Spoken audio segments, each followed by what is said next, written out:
vai ser no finalzinho, tá bom? Oração dos enfermos, a oração dos intercessores. Mas agora nós estamos com um convidado aqui, né? O pastor Júnior, convidei ele para estar trazendo a mensagem hoje aqui. Eu estou ansioso para ouvir a palavra de Deus através da boca desse homem de Deus. Eu gostaria de chamá-lo à frente aqui para estar trazendo a palavra, e você aplaude ao Senhor pela vida dele, em nome de Jesus.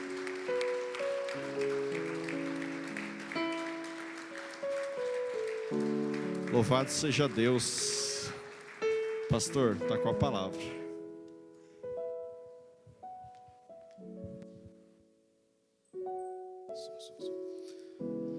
Graça, amor e paz, igreja do Senhor. Amém. Glória a Deus. Eu estou com um pouquinho de retorno aqui, se puder só nesse aqui. Que prazer poder estar aqui nesse momento tão precioso. Final de ano, geralmente nós somos pessoas que refletem um pouco como se passou o ano, né? Ou é só eu que faço isso? Quem faz isso aí? Faz assim. Glória a Deus. Aí. Eu pedi licença para usar o microfone do apóstolo, se ele me desse essa honra. Ele disse que podia, e a gente fica meio desconcertado quando tem muito assim. Glória a Deus. É um prazer estar aqui. E eu estou muito feliz esse final de ano poder compartilhar desse momento com os irmãos.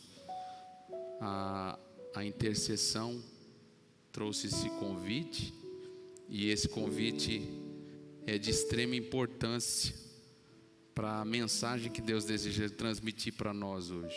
Deus tem uma palavra para nós. Em setembro, dia 28, hoje é dia 27, né? Dia 28 de setembro, dia 27, Deus me deu uma palavra para liberar sobre a igreja de Pirapora do Bom Jesus. E quando eu estava lá, Deus disse algo ao meu espírito, que eu falaria essa mensagem em alguns lugares, né? Ministrei em outros lugares, mas Deus disse que não era o momento. E quando eu recebi o convite, eu gosto muito de respeitar a ocasião, né? A ocasião, ela é importante você reconhecer quem é que está te chamando. É o ministério de louvor, então nós vamos falar algo relacionado ao louvor, né? Tem aqueles lugares que as pessoas vêm e ele fala assim, não, o pastor dá um tema ou algo do tipo, e alguém fala assim, não, mas Deus me deu um tema. Quer dizer que Deus deu tema só para você. O pastor que está aqui não deu tema, não. Que Deus fala com você, não fala com o pastor. Pelo contrário, se o pastor recebeu o tema, é porque Deus falou com o pastor, e você está incumbido de trazer. Isso é coerência, né? Naquilo que foi proposto. E quando eu pensava sobre isso, Deus me trouxe à memória essa mensagem.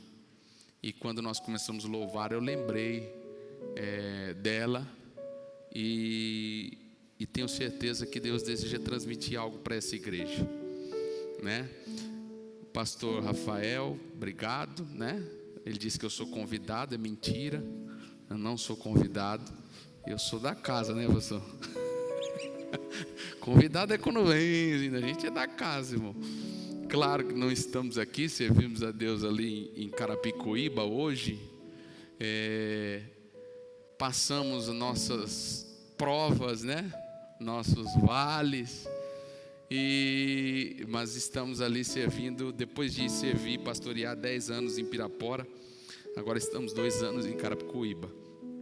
Então, eu creio que Deus tem uma mensagem especial para o coração dessa igreja. Amém?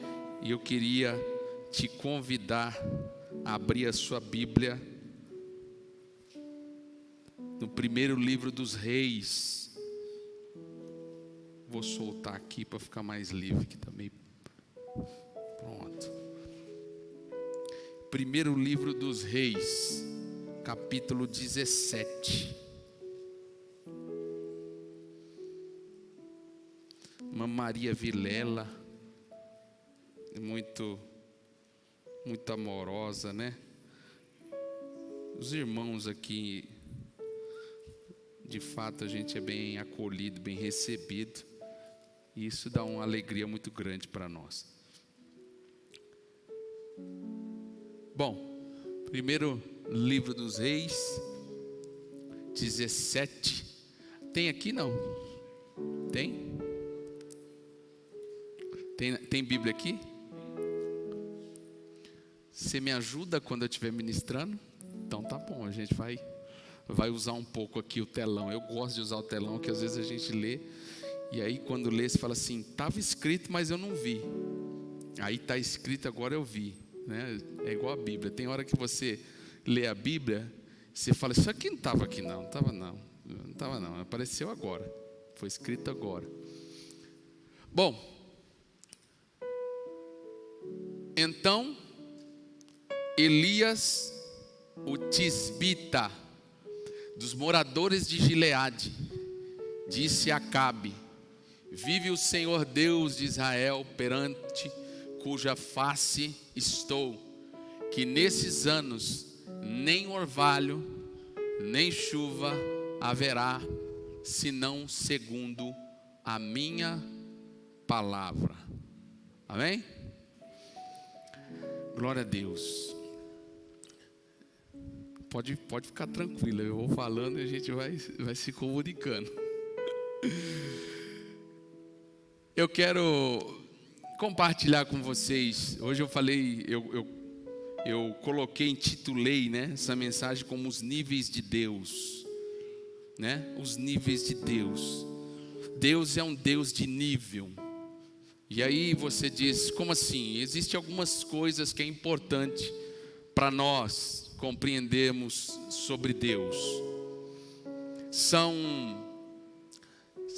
coisas ou atributos da parte de Deus que faz nos compreender como Ele se move. E quando nós falamos que Deus é um Deus de nível, talvez você olhe para mim e fale assim, como assim Deus é um Deus de nível? O mais difícil, irmão, não é você soltar o que é do diabo e pegar o que é de Deus.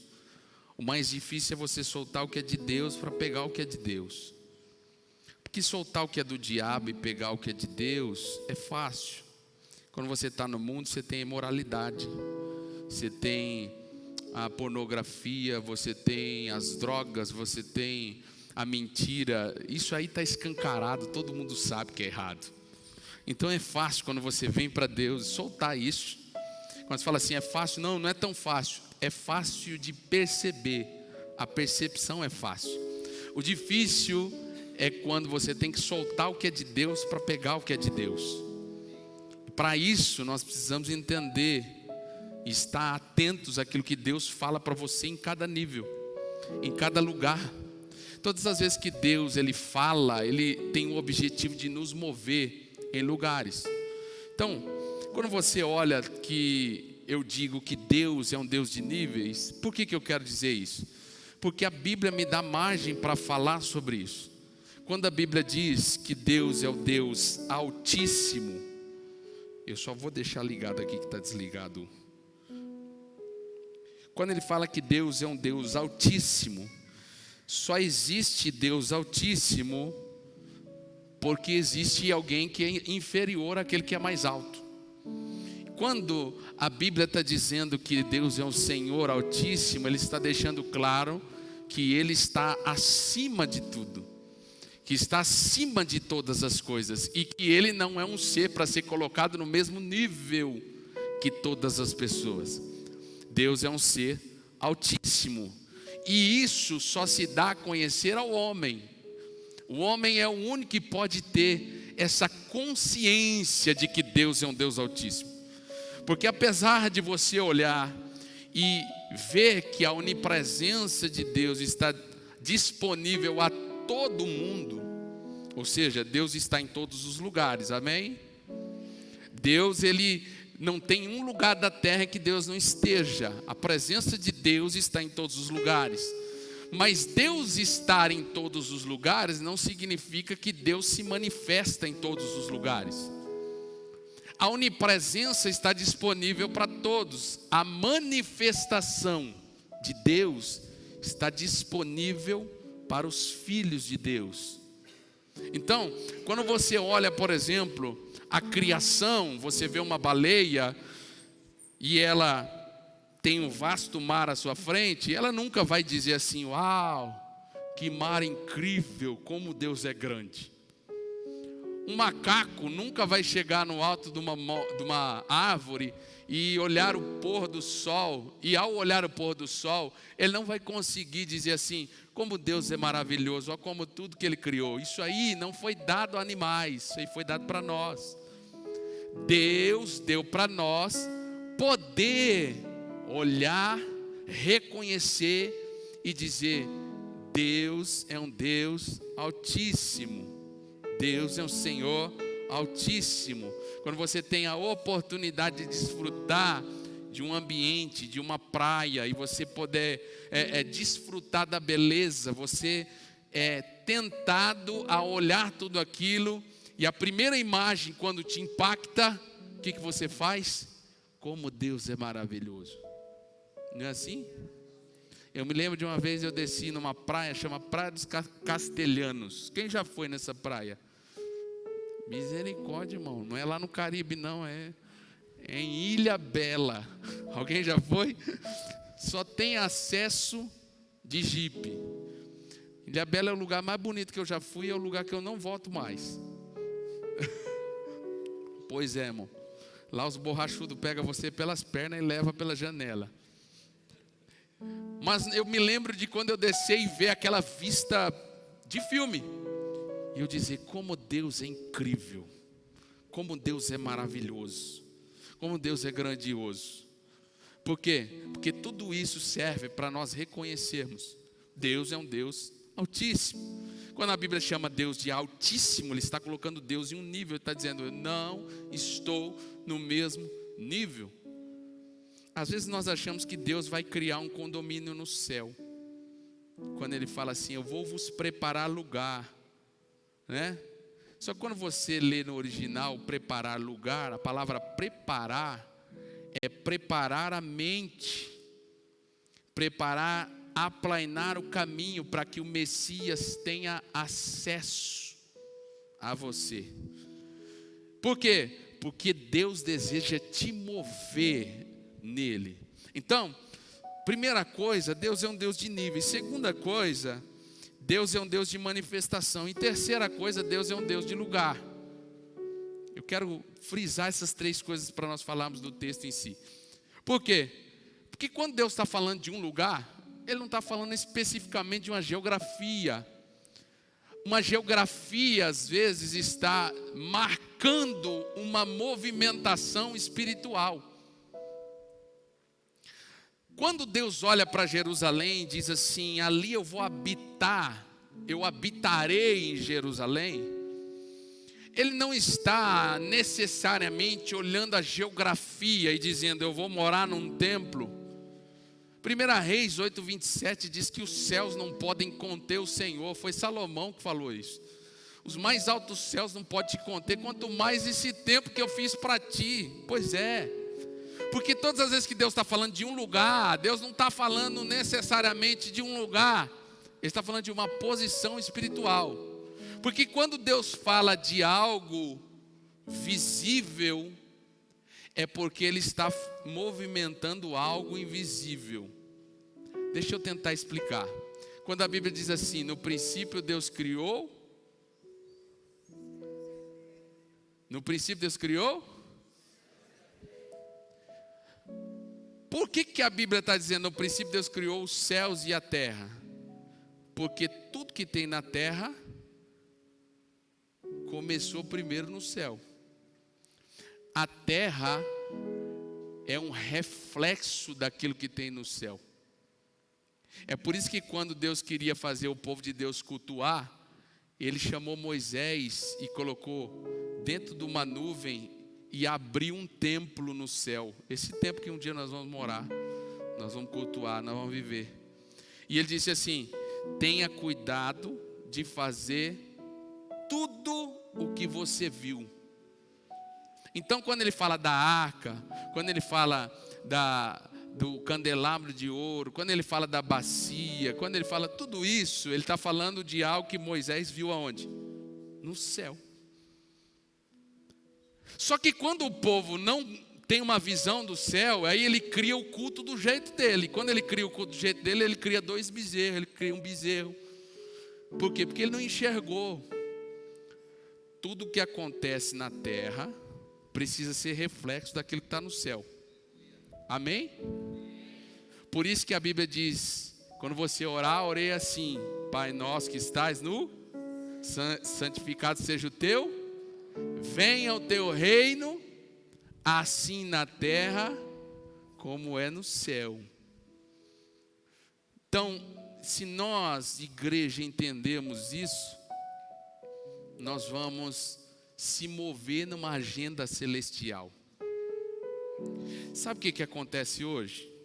Antes de eu falar ali propriamente, às vezes a igreja diz assim: o mundo está acabando mesmo, né? O amor está se esfriando, tudo indo para o buraco. A iniquidade, irmão, ele não disse que o amor ia se esfriar? Ele falou ou não falou? Ele não disse que as pessoas iam trair-se umas às outras? Ele não falou que os homens seriam egoístas, amantes de si mesmos? Ele não falou tudo isso? Então, só está errado porque está certo. Você entendeu?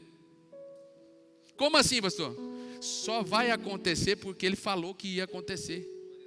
O que isso quer dizer? Presta atenção. Isso quer dizer que tudo que ele falou é verdade. Tudo que ele disse vai acontecer. Só que não vai acontecer só do amor se esfriar. Ele disse que ressuscitou. Então isso também é verdade. Ele disse que ele vai buscar a sua igreja. Isso também é verdade. Ele disse que ele colocou o Espírito Santo dentro de mim. Isso também é verdade. O problema é se aquilo que ele tivesse falado não tivesse acontecendo. Aí ia dizer que era mentira. Só está ruim porque está bom. Só está errado no mundo porque está certo na Bíblia. Vai acontecer, irmão, porque ele disse que vai acontecer. Ele vai voltar para buscar a igreja? Vai, porque ele disse que vai voltar para buscar a igreja. E para isso acontecer tem que ter guerra, rumor de guerra, peste, fome. Tem que ter tudo isso. Ai, e o mundo está indo de mal a pior. Não, só está indo de mal a pior porque ele disse que ia estar indo de mal a pior para ele vir e voltar e buscar a igreja. Acabou. Então, Deus é um Deus de lugar. E quando nós falamos de lugar, está falando de geografia. Mas quando Deus move você de geografia, não é porque Ele quer te mover de um lugar para outro. É porque Ele quer te mover de uma posição para outra. Deixa eu tentar explicar, ó.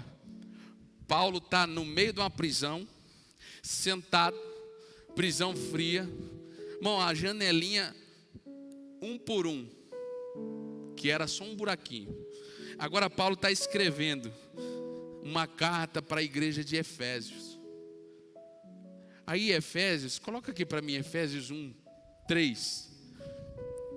Ó, vamos ver se você entende o que eu estou querendo dizer.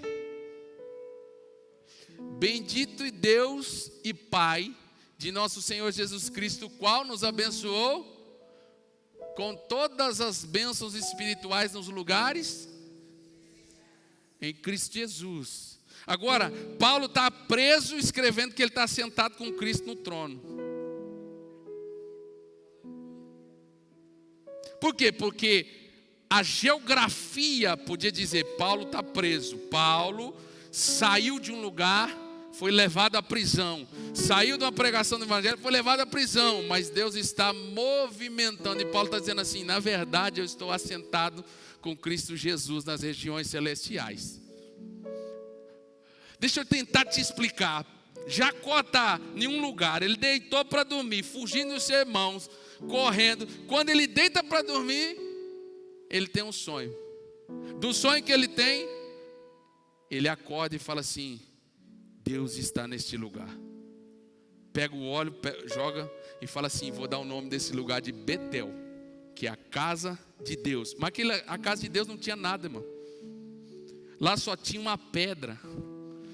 Ele não tinha nada, tá?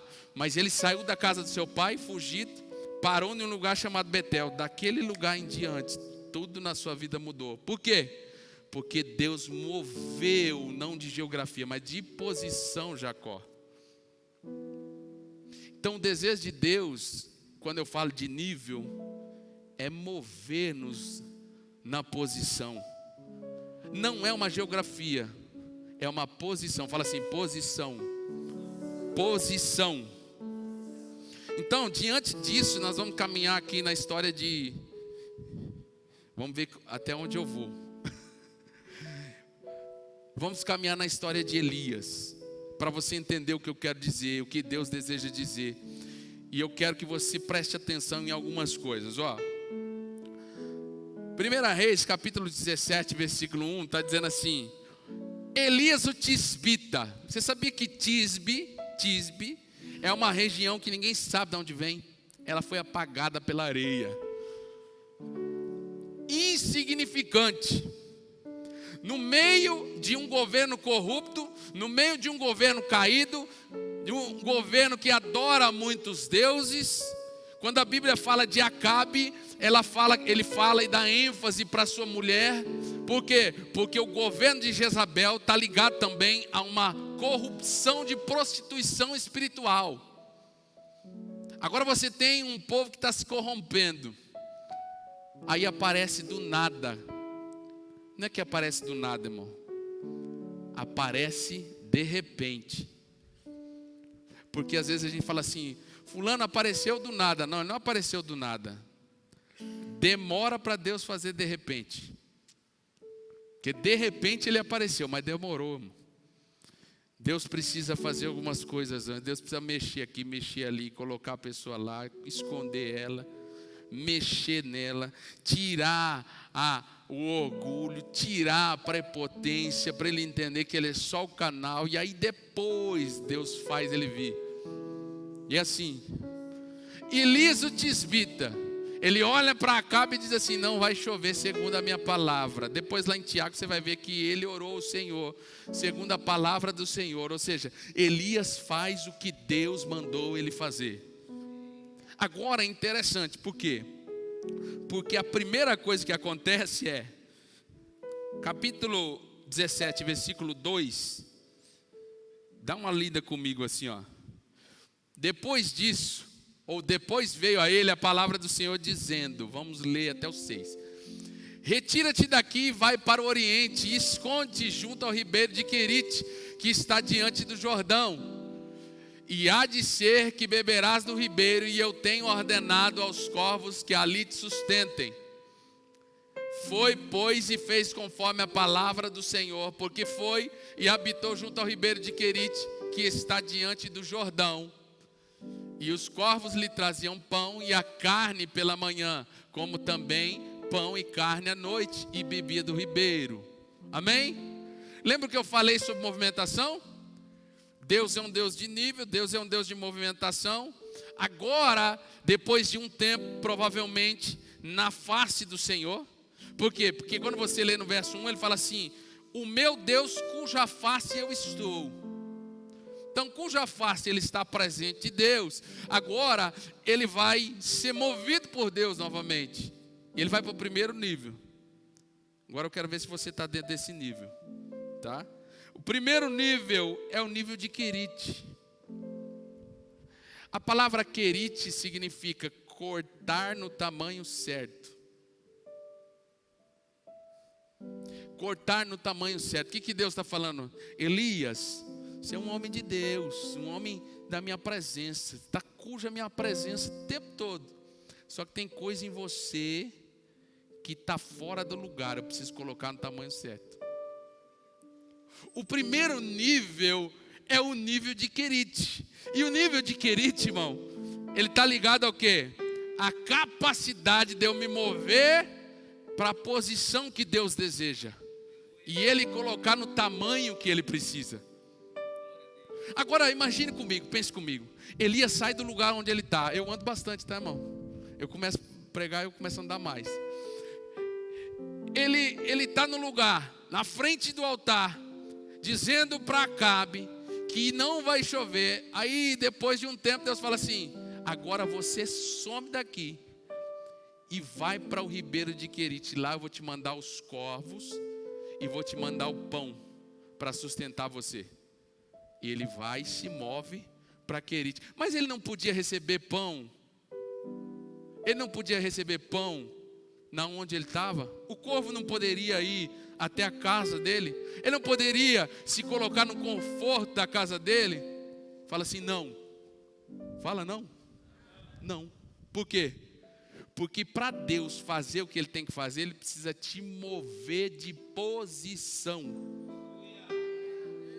De posição. E às vezes, irmão, se mover de posição é Deus colocar você no tamanho dEle.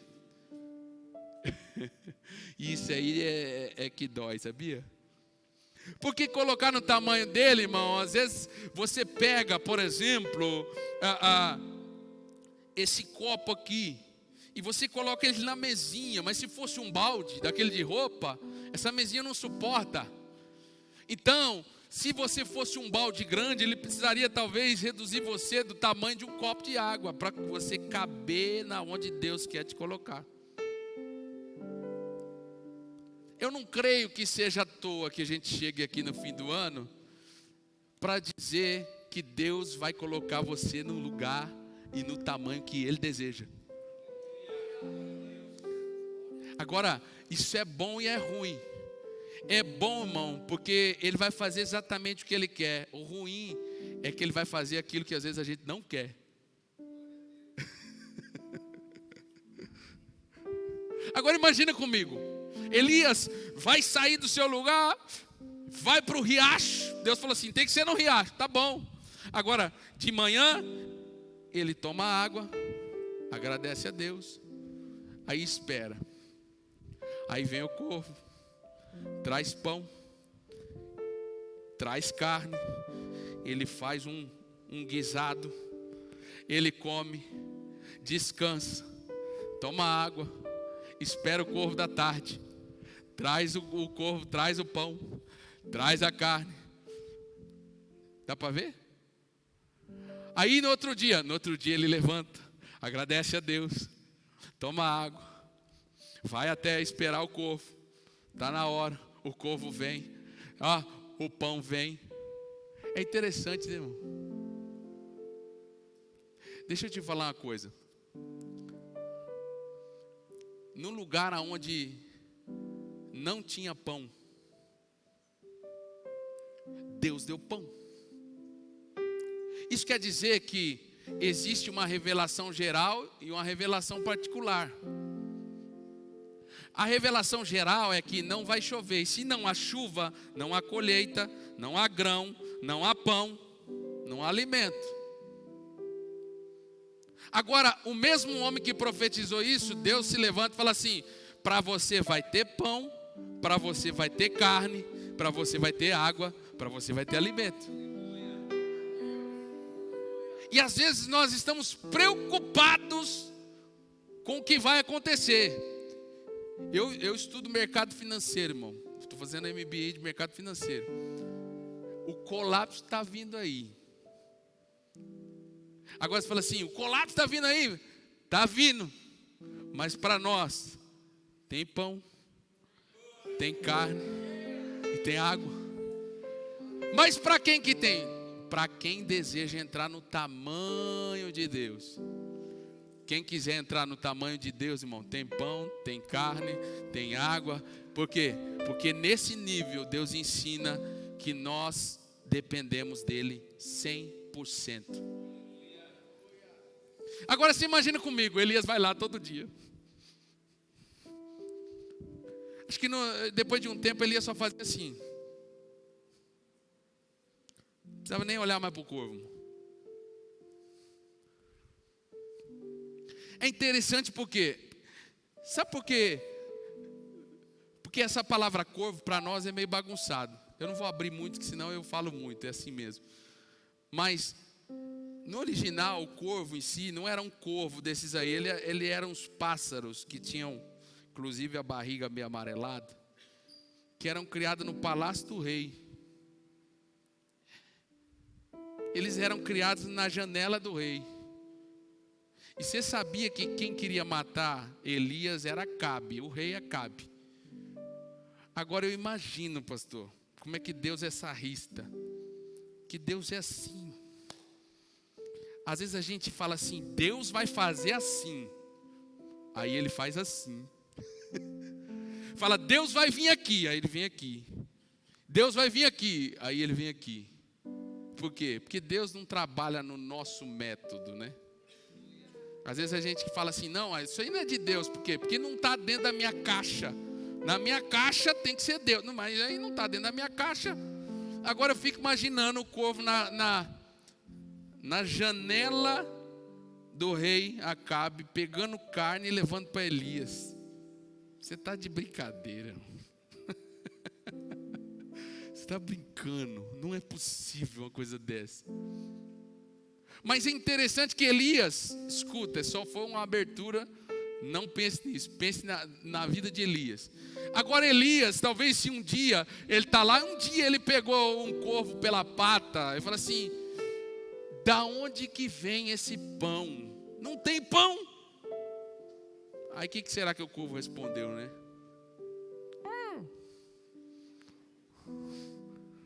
Não tem pão. Da onde que vem o pão? Aí ele solta, e Deus está dizendo assim, Elias, não interessa de onde vem o pão, interessa que se você tiver a mim, é tudo que você precisa. Às vezes nós olhamos o Salmo 23:1 e dizemos assim, o Senhor é o meu pastor. Você sabia que não tem o E lá, né? É porque é visto de linguagem. Só que quando você lê no português, você vai dizer assim, o Senhor é meu pastor e nada me faltará. Deixa eu te perguntar, já faltou alguma coisa na sua casa? Já faltou saúde? Já faltou dinheiro? Já faltou educação, às vezes, para os filhos? Como é que então, se o Senhor é o seu pastor, nada vai te faltar? Porque Davi não está dizendo assim, o Senhor é o meu pastor e nada vai me faltar. Davi está dizendo assim, se o Senhor for o meu pastor, eu não sinto falta de nada. O que é isso? Pode faltar o pão, pode faltar a água, pode faltar a saúde, pode faltar tudo. Se o Senhor for meu pastor, tu és tudo o que eu preciso. Então quando ele está lá, é Deus dizendo para ele, Elias, o que você precisa saber é que eu estou aqui. Eu não disse para você vir, então eu estou aqui. Foi eu que disse para você vir. Eu sou a tua provisão. O primeiro nível é isso. Agora, coloca no verso 7 para nós. Olha só que coisa linda. E sucedeu que, passado dias, o ribeiro se secou, porque não tinha havido chuva da terra. Esse aqui é lindo, irmão, quando o ribeiro se seca. Quem concorda comigo diz amém. Amém. Quando o ribeiro seca, faltou os recursos, faltou tudo, acabou. Aí talvez você entre em desespero. Mas essa é a parte melhor. Por quê?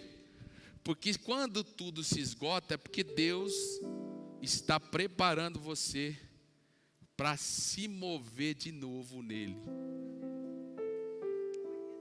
Amém? O desejo de Deus é te mover de novo, irmão. Eu vou tentar ser rápido, mas eu não poderia deixar falar sobre isso. Por quê? O que significa o ribeiro acabar a sua água? Significa que o ribeiro deu tudo o que tinha que dar para Elias. Agora acabou. Quando faltam as coisas, o que é o que Deus está dizendo? Deus está dizendo assim, tudo que você podia desfrutar, tudo que você poderia fazer, tudo que você poderia ter, acabou. Está na hora de se mover. Então, geralmente quando tudo acaba assim, e você está debaixo de uma palavra de Deus, coloca o 8, por favor.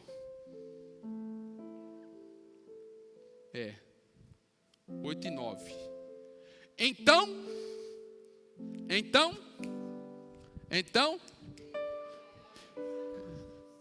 que está dizendo? Elias, eu vou te mover de geografia? Não. Eu vou te mover de posição.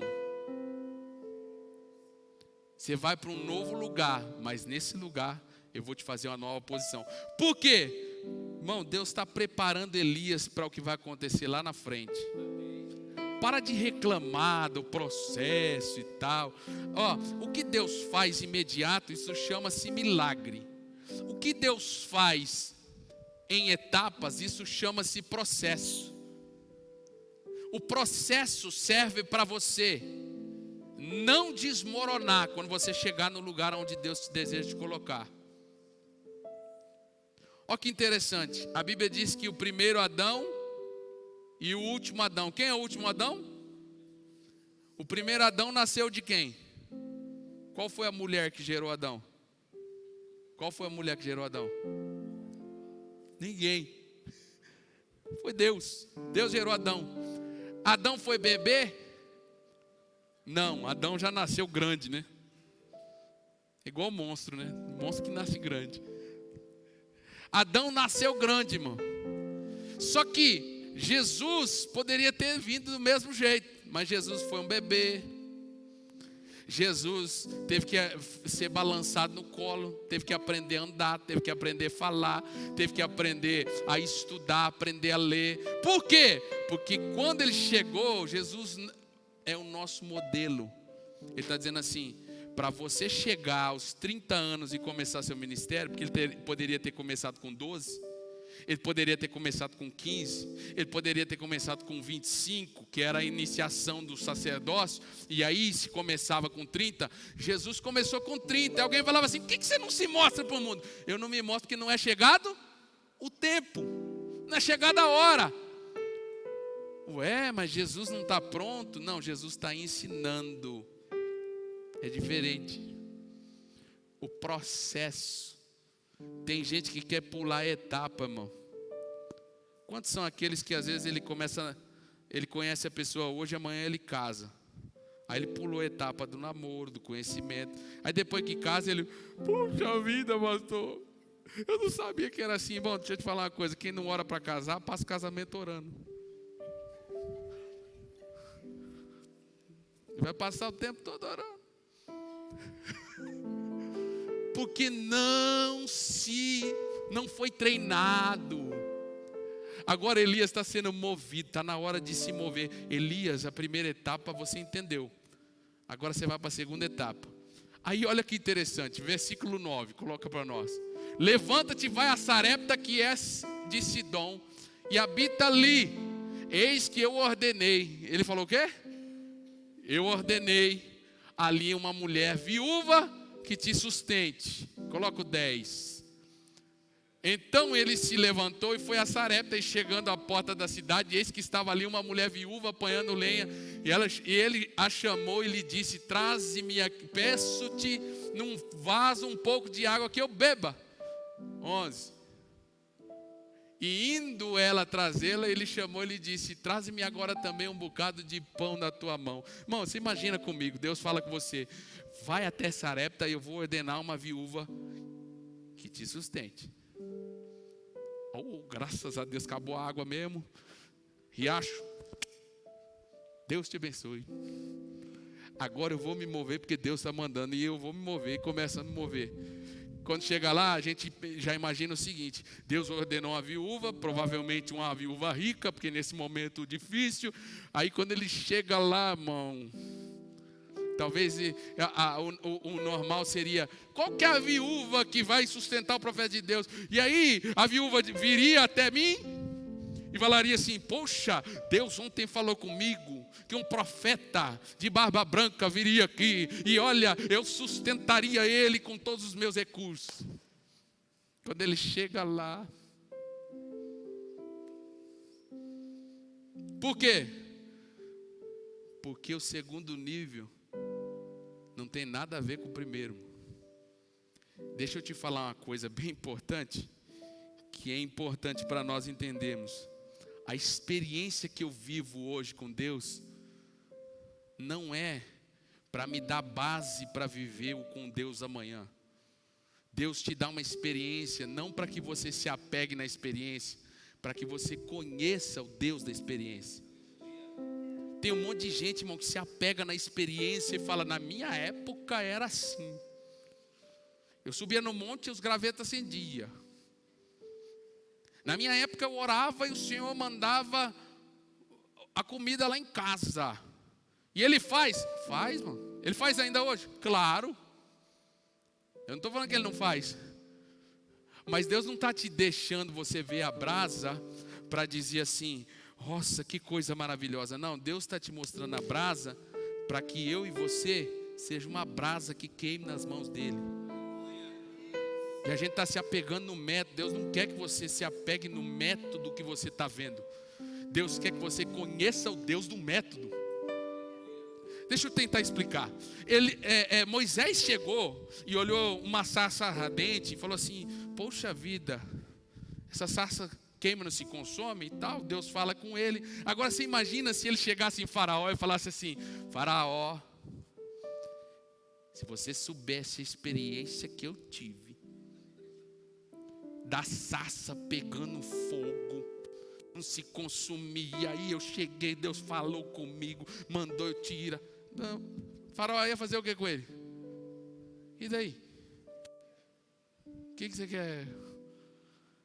Agora é o seguinte: o Deus da experiência de Moisés fez um dia ele chegar diante de Faraó e falou assim: o Deus a quem eu ouvi disse para você deixar o meu povo ir.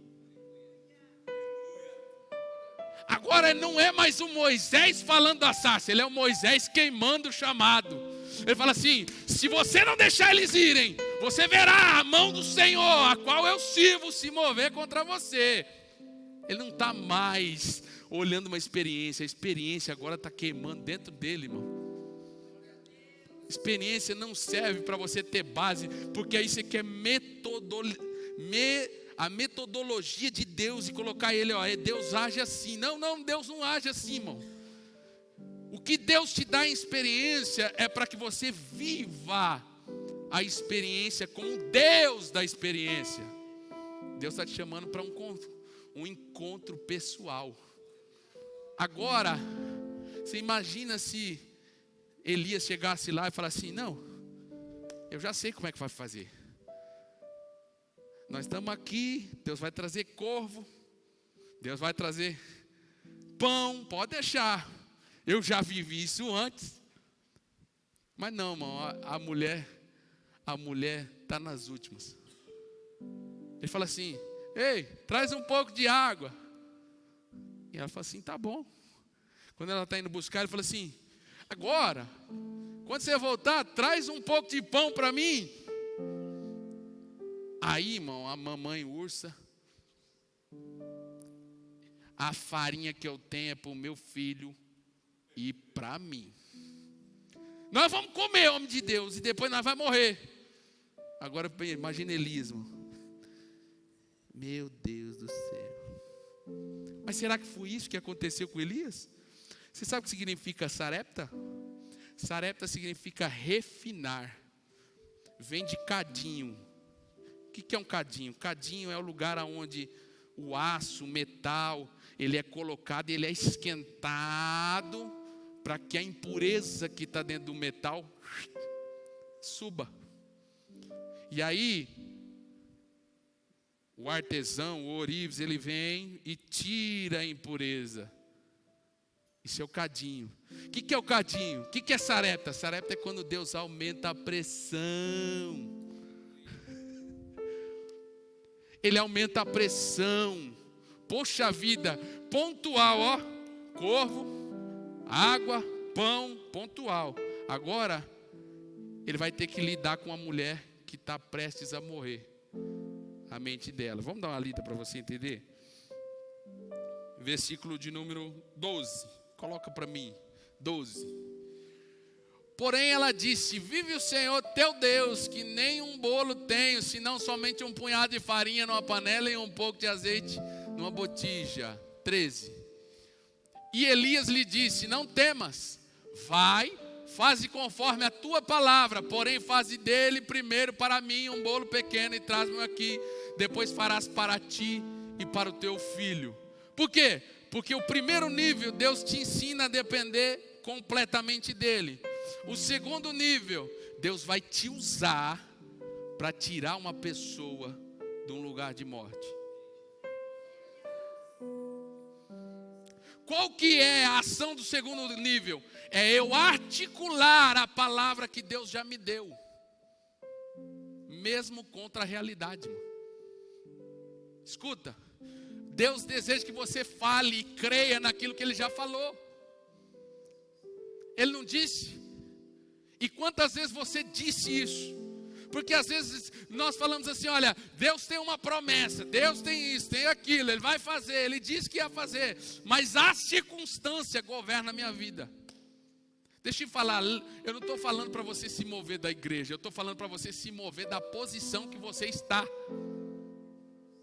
E eu talvez vim aqui como Elias para olhar para você, para essa igreja e dizer, Deus deseja mover você da posição que você está. Às vezes você entra numa inércia, porque a circunstância te apertou, e aí você vai vendo a sua vida minguar, o seu ministério minguar, tudo minguar, e você vai entrando nessa inércia, e aí Deus está dizendo assim, tem um Elias hoje aqui, para dizer assim, olha, se mova desse lugar. Se Deus te deu uma palavra para estar nesse lugar, eu quero te mover no mundo espiritual, para você viver a vida de Deus nesse lugar.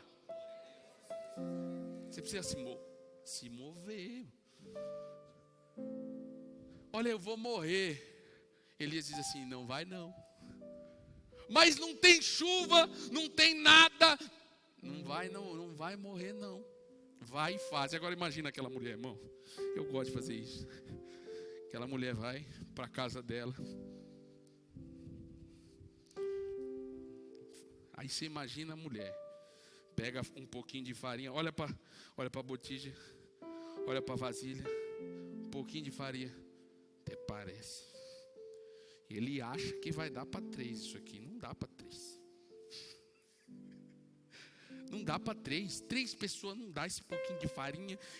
Aí ele pega azeite, e você já imagina, né? O murmurador, o crente murmurador, né? Não vai dar certo, não vai dar certo, nada dá certo desse jeito. Ele acha que é quem? Ele acha que...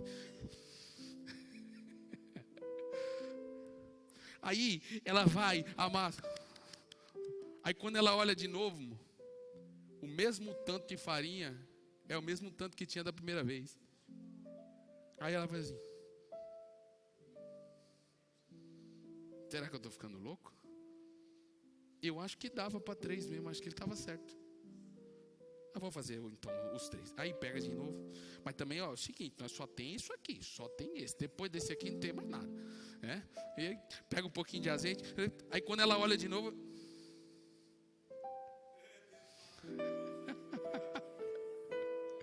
Porque Deus não falou assim, irmão, ó, você vai entrar na sua casa, você vai ver um vasilzão cheio de azeite. Você vai ver uns tonéis de trigo. Você não vai ver nada disso. Ele não falou nada. Ele falou só que a vasilha não ia faltar o azeite e a botija não ia faltar a farinha, só isso. Até que chova. Fala assim, até que. Agora você imagina aquela mulher. A mulher estava com um decreto de morte, agora ela começa a fazer pão, irmão. E come pão e começa. Coloca o verso 15 para mim, 15. E ela foi e fez conforme a palavra de Elias, e assim comeu ela e a sua casa por muitos dias. A palavra casa ali, irmão, não é só casa dela, é comunidade. A comunidadezinha que ela vivia, simples, lá em Sarepta, em Sidom. Por quê? Porque você imagina ela e vai assando pão, e vai assando pão. Daqui a pouco, irmão, o povo está saindo na rua, preocupado. O que será que eu vou dar para os meus filhos? Aí vai passando perto da casa da viúva e... Rapaz, isso é cheiro de pão. Da onde que vem esse cheiro de pão? Isso é um problema, irmão, de dimensão. Como é que você dá volume para algo que não se acaba? Como é que você vai dar? Não, é porque... Não, ela só vai fazer pão. Agora deixa eu te falar o que o Espírito Santo deseja falar para nós aqui hoje. Escuta, pessoas da intercessão, coloque o pouquinho que você tem na mão do Senhor.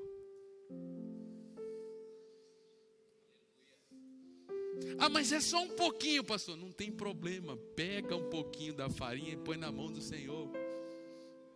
Coloca na mão do Senhor e você vai ver o que Ele vai fazer na sua comunidade.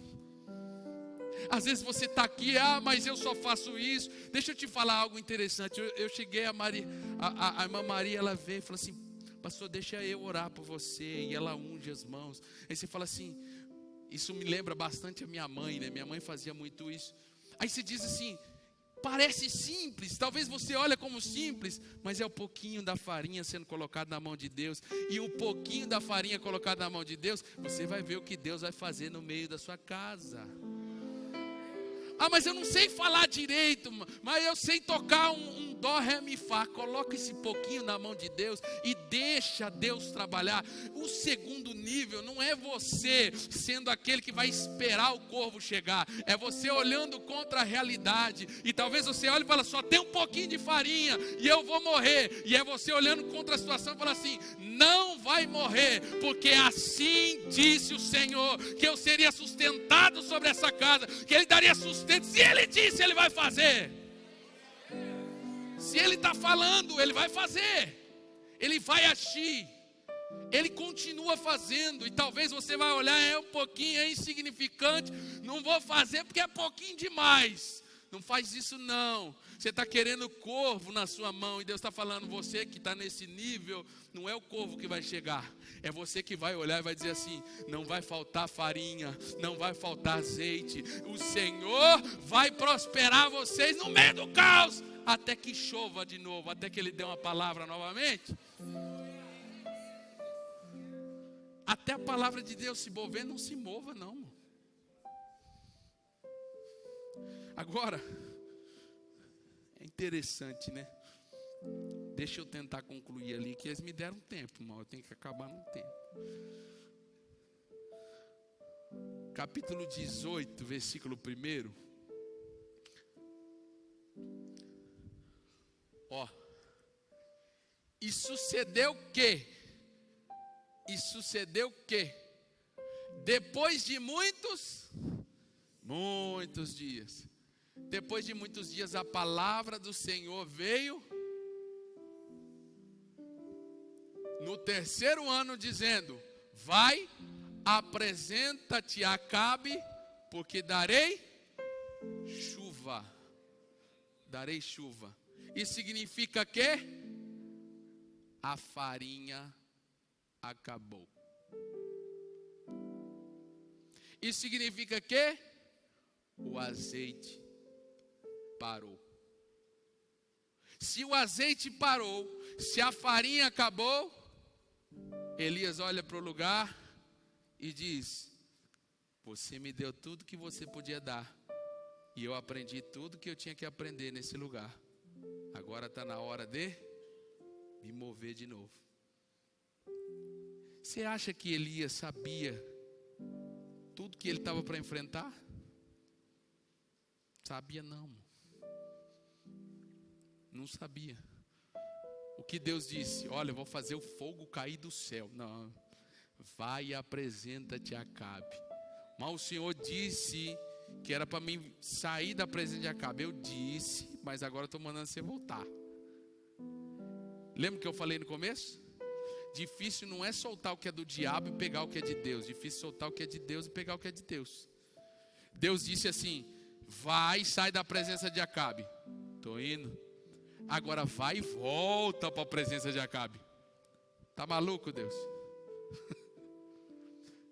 Deus olhou para Abraão e falou assim: Abraão, ele, eis-me aqui, me dê seu filho Isaque como sacrifício, seu único filho a quem tu amas. Pois não, Senhor. Quando ele está no alto do monte, ele: Abraão, Abraão. Sim, Senhor. Não toca no menino. Oh, Senhor. O Senhor disse que... Quantos são daqueles que se apegam àquilo que Deus falou e não está disposto a ouvi-lo novamente? A gente tem que tomar cuidado. Porque o mesmo Deus que pede, às vezes ele fala assim, não, não quero mais. Eu só queria seu coração, Abraão, era só por isso. Elias está na hora de se mover. E quando ele está na hora de se mover, ele está te movendo para um terceiro nível. Qual que é o terceiro nível? Deixa eu tentar entregar para você. É o nível do movimento de uma geração. É o Monte Carmelo.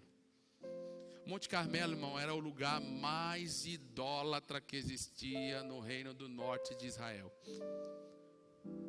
Só para você entender, o reino do norte, ele foi um reino que não teve nenhum rei que se voltou de coração inteiro ao Senhor. Nenhum. O reino do sul teve uma alternância. Agora o reino do norte, nenhum dos reis. E Acabe foi pior do que os outros. No Monte Carmelo, eles pegavam as árvores e construíam os postes ídolos de Azera. E deixa eu abrir um leque para você. Lê comigo aqui, ó. Capítulo 18, versículo de número 19. Lê comigo aqui.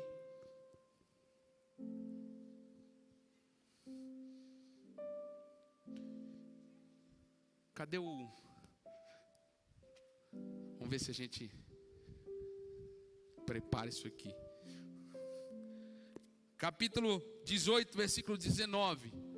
Agora, pois, manda reunir-se a mim todo Israel no Monte Carmelo, como também os 450 profetas de Baal e os 400 profetas de Azera.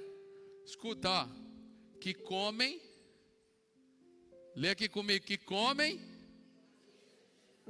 na mesa de Jezabel. Deixa eu dar um detalhe aqui, eu vou abrir um parênteses para você aqui, para você pegar comigo, talvez você nunca entendeu. Quantos profetas Elias matou? Quantos? Quantos profetas Elias matou? 450 profetas de... E os profetas de Azera? Deixa eu te falar, Azera, nos fenícios, ele era chamado de a mãe de Deus. Está entendendo? Ela era chamada mãe de Deus. Você sabe o que Jezabel fez? Se você ler a história de Israel, você vai ver que o rei do norte, ele tinha à sua disposição 400 profetas. Inclusive, um dia Josafá chegou a Acabe e falou assim, você tem os profetas? Tem. E os profetas vieram até ele e falaram assim, e aí, os profetas que estão aí? Aí todo mundo profetiza, vai à guerra que Deus vai te dar vitória e tal e tal. E Micaias era um profeta à parte. E esse profeta à parte, Josafá falou para ele assim, por acaso não tem nenhum outro profeta não? Poxa, mas tem 400 profetas falando que não vai ter vitória. Acabe falou assim, tem um aí, mas ele não gosta de profetizar coisa boa.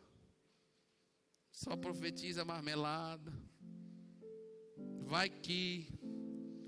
Falou, então traz esse. Aí trouxe Micaias. Quando traz Micaias, fala assim, profeta de Deus, fala o que Deus...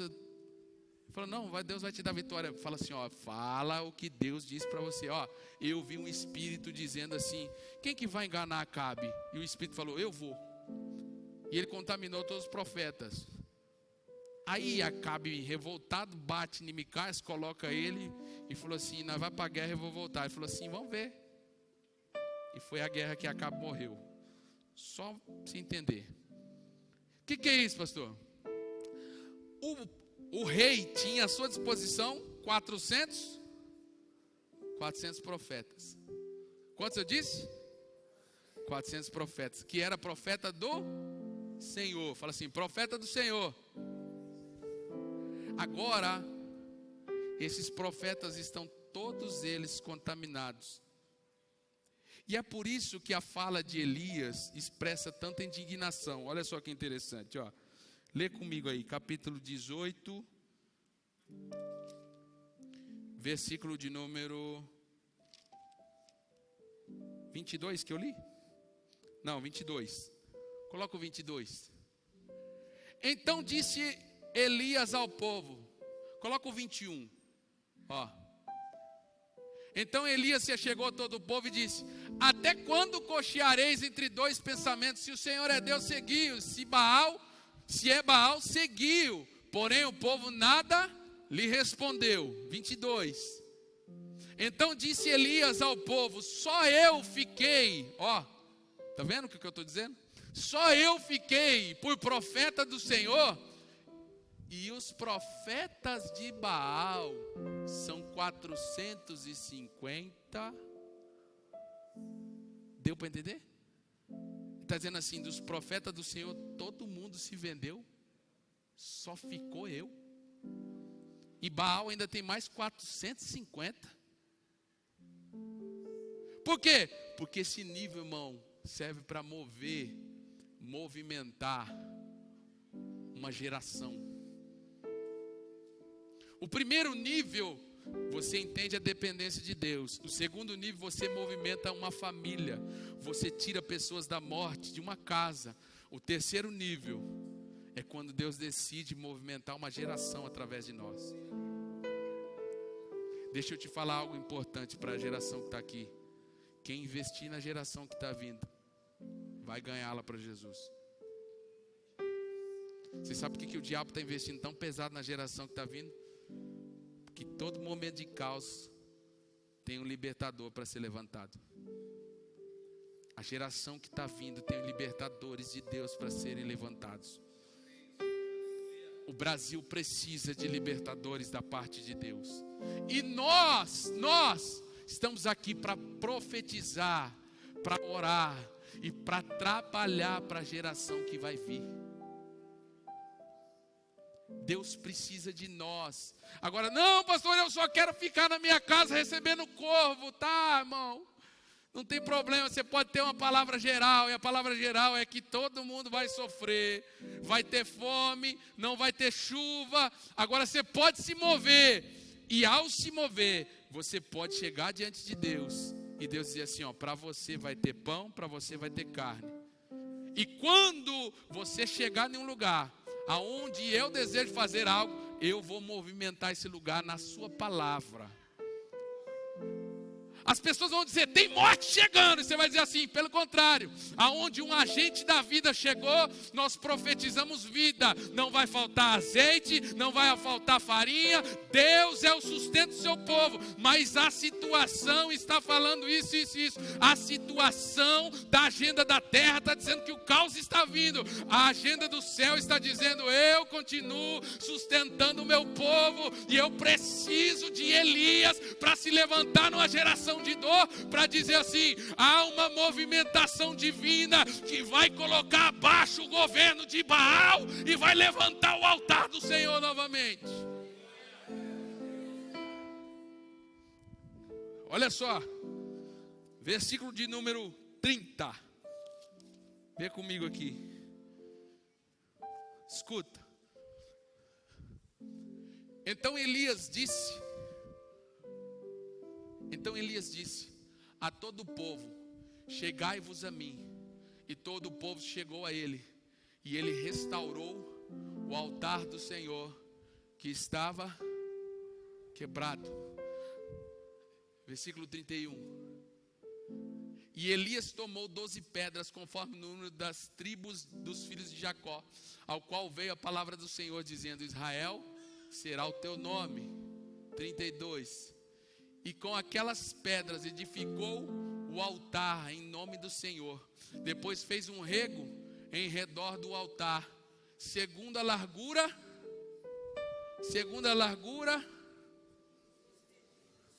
Fala assim, 2 medidas de sementes. Deixa eu falar para você aqui, para a gente encerrar. Quando a gente olha a situação do Brasil, a educação, tem algum professor aqui? Pedagogo? Tem? Tem, né? Como é que a situação é pedagogo de escola pública? Pública? E aí, como é que está a situação na escola pública? Triste. Terrível. Por quê? Porque a igreja parou no nível do corvo, irmão. Agora Deus está nos chamando a pegar as pedras que foram quebradas, colocar elas no lugar. Como um pai, ele vai olhando um altar que foi desabonado, que foi abandonado, que foi entrou em desuso. É um altar que foi largado. Agora tem um Elias para pegar um altar largado, para colocar as pedras de volta no lugar. Ei, Elias, Deus te chama para colocar as pedras de volta no lugar. Coloca de volta no lugar, irmão. Coloca de volta no lugar. Talvez você está aí, você não consegue nem orar com seu filho antes de dormir. Por quê? Porque perdeu o hábito. Talvez seu pai fazia isso, perdeu o hábito. Não consegue ler uma história da palavra do seu filho. Não consegue colocar o seu filho debaixo do jugo de Deus, do amor de Deus. Porque o jugo de Deus é um jugo suave, manso. Perdeu-se a oportunidade de poder se orar a cada refeição junto em família. Está se sumindo. Por quê? Porque vai se acabando, o altar vai sendo colocado de lado. Eu estou dizendo que apesar de você ter a experiência com Deus, você deve se apegar não ao método da experiência, mas o Deus do método. Mas o altar precisa ser reconstruído, recolocado no lugar. Como um pai, Elias ajunta todas as pedras e coloca e fala assim, é o seguinte: faz uma vala com 2 medidas de semente. O que isso quer dizer? Escuta bem o que Deus vai falar para você e para mim. A próxima geração vai vir com 2 sementes, 2 medidas de semente a mais do que você. Você não entendeu, né? Você tem temor do Senhor? Você tem amor por Deus? Você entende que Cristo vai te levar para o céu? Pois é. Então Elias, trabalhe para a geração que está vindo. Por quê? Porque essa geração vai vir com 2 vezes mais semente do que você teve. Semente precisa de terra, irmão. Semente precisa de lugar. Agora tem um pai antigo em Israel dizendo: os profetas se desviaram, largaram, estão se corrompendo, estão se entregando, estão se comendo na mesa de Jezabel. Mas tem um profeta que está sendo movido de nível. Deus está tirando ele do querite, colocando no tamanho certo, refinando ele, para ele entrar no meio dessa geração e dizer assim: se vocês não querem converter a geração que há de vir, eu vou reconstruir o altar, eu vou colocar de volta as pedras no lugar, eu vou continuar sendo a mulher de oração pela minha casa, colocando as pedras no lugar, ensinando a minha filha a amar a oração, a leitura da palavra, porque quando eu encaixar tudo no lugar, eu creio que a minha geração vai ter 2 vezes mais semente do que eu tive. Eu queria fazer aqui uma oração. Eu tenho tanta coisa para falar, amor. Podia falar de tanta coisa, mas eu creio agora naquilo que eu estou para fazer aqui de Deus. Eu queria chamar as crianças, Traz as crianças para cá. Eu vi aqui a Maria junto com a sua neta. É neta, né? É neta? A neta estava lendo. Isso. A Maria Vilela estava aqui orando pela neta, junto com a neta, lendo a palavra. E depois eu encontrei a Vânia, né? Encontrei a Vânia ali e falei: foi sua filha? Foi. É a sua filha. Então você tem aqui 3 gerações. Eu queria te convidar a ficar de pé um instante.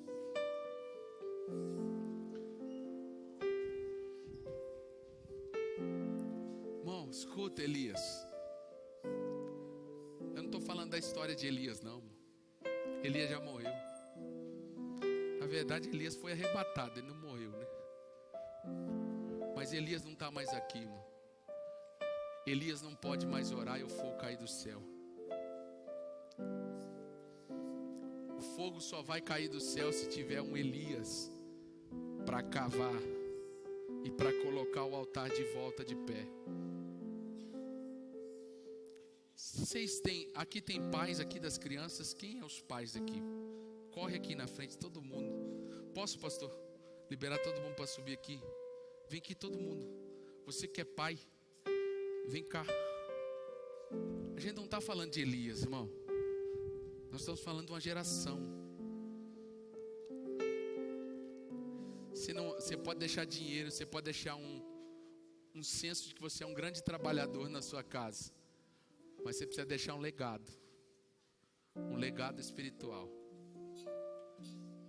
Quando você olha a vida do bispo, e aí o pastor Rubens fala o seguinte, ele fala assim: como é que fez para criar os filhos no temor do Senhor? Irmão, só tem um jeito. Se o meu pai for temente ao Senhor, ele tem uma medida. Se ele estiver disposto a cavar em mim, ele tem 2 medidas. A geração que está aqui tem 2 medidas de semente. Essa geração só vai ter o fogo para queimar se um Elias estiver disposto a cavar e colocar o altar de volta no lugar. Nós estamos aqui no culto de oração, amém? Você crê que isso aqui é algo que pode ser um divisor de águas na vida desse povo? Talvez, irmão, para alguns é só um pouquinho de farinha ou um pouquinho de azeite, mas nós estamos aqui colocando um pouquinho de farinha, um pouquinho de azeite na mão do Senhor. O azeite não vai faltar e nem a farinha vai faltar. Se tiver um músico aqui para cantar, se coloca aqui para nós. Queria que você